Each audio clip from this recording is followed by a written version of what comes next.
একটি ছোট সাদা ইঁদুরকে পানিতে ডুবিয়ে একটি পরীক্ষা চালানো হলো, কিন্তু এটা সাধারণ পানি ছিল না, বরং এমন এক রহস্যময় তরল যাতে নিঃশ্বাস নেওয়া সম্ভব। শুরুতে ইঁদুরটি অনেক কষ্ট পেলেও ধীরে ধীরে সে অভ্যস্ত হয়ে যায় এবং পানির নিচে স্বাভাবিকভাবেই নিঃশ্বাস নিতে শুরু করে। কয়েক ঘন্টা পর যখন তাকে পানি থেকে বের করা হলো, ইঁদুরটি একদম সুস্থ ছিল, ফলে বোঝা গেল পরীক্ষাটি সফল। এবার এই প্রযুক্তির সাহায্যে এক ব্যক্তি 10,000 মিটার গভীর সমুদ্রে নামবে। সেই গভীরতায় প্রচন্ড জলচাপ থাকে যা ফুসফুস ধ্বংস করে দিতে পারে, কিন্তু এই তরল ব্যবহার করলে ফুসফুস বাঁচানো সম্ভব। লোকটি তার হেলমেট সেই তরলে ভরে নিল, কিন্তু প্রথম শ্বাস নিয়েই সে দম বন্ধ হয়ে আসা ও আতঙ্ক অনুভব করল। তবে কিছু সময় পর সে অভ্যস্ত হয়ে গেল এবং পানিতে নেমে গেল। ধীরে ধীরে গভীরে যেতে যেতে সে সমুদ্রের কিনারায় পৌঁছে গেল। সামনে 10,000 মিটার গভীর এক অন্ধকার ঘাট, সেখানে একটি পরিত্যক্ত পরমাণু বোমা রয়েছে। কিছুদিন আগে এক নৌসেনা এই গভীরতায় প্রবেশ করে নিয়ন্ত্রণ হারিয়ে পরমাণু বোমাটি খাদে ফেলে দেয়। নিজেও সে গভীর চাপে পিষ্ট হয়ে ধাতব টুকরোয় পরিণত হয়। এখন থেকে মাত্র 1 ঘন্টার মধ্যেই বোমাটি বিস্ফোরিত হবে। লোকটি তার দলের সঙ্গে বিদায় জানিয়ে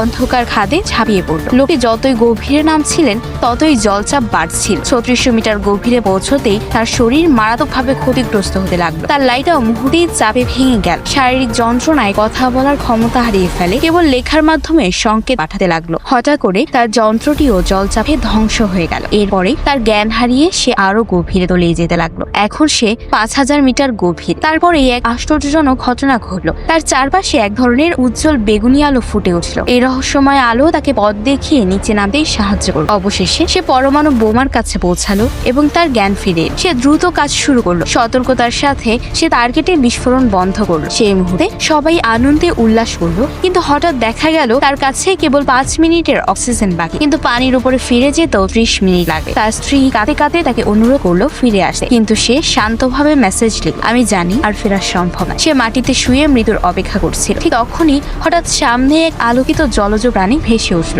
এটি একটি ভিন গ্রহের প্রাণী। এলিয়েনটি শান্তভাবে তার হাত বাড়িয়ে তাকে আরো গভীরে নিয়ে যেতে লাগলো। একটু পরেই এক রঙিন আশ্চর্যজনক সমুদ্রের নিচের শহর তার সামনে উদ্ভাসিত হলো। এলিয়েনরা সেখানে একটি বিশেষ পরিবেশ তৈরি করলো যাতে লোকটি নিঃশ্বাস নিতে পারে। লোকটি ধীরে ধীরে তার হেলমেট খুললো। এলিয়েনরা তাকে একটি ভিডিও দেখালো। ভিডিওটিতে দেখা গেল মানুষ বারবার যুদ্ধ ও ধ্বংসযজ্ঞ ঘটিয়ে পৃথিবীকে ধ্বংসের মুখে ঠেলে দিচ্ছে। নির্বিচারে পরমাণু বোমা বিস্ফোরণ ও লড়াইয়ের ফলে পৃথিবীর অন্য প্রাণীগুলো হুমকির মুখে পড়ছে। তাই তারা মানব জাতিকে ধ্বংস করার জন্য এক বিশাল জলোচ্ছ্বাস তৈরি করার প্রস্তুতি নিচ্ছিল। ঠিক তখনই পানির দেয়ালে তার স্ত্রীর কাছে পাঠানো শেষ বার্তাটি ফুটে উঠল। এলিয়েনরা বুঝতে পারল মানুষের মাঝে এখনো ভালোবাসা ও শান্তির সম্ভাবনা রয়েছে, তাই তাদের ধ্বংস না করে বরং সঠিক দিশা দেখানো দরকার। তারপর বিশাল সমুদ্রের নিচের শহর আস্তে আস্তে উপরে উঠে লাগলো। অবশেষে এলিয়েনরা লোকটিকে সমুদ্রের কিনারায় পৌঁছে দিল। সে আবারও স্ত্রী এবং সহকর্মীদের সঙ্গে মিলিত হলো।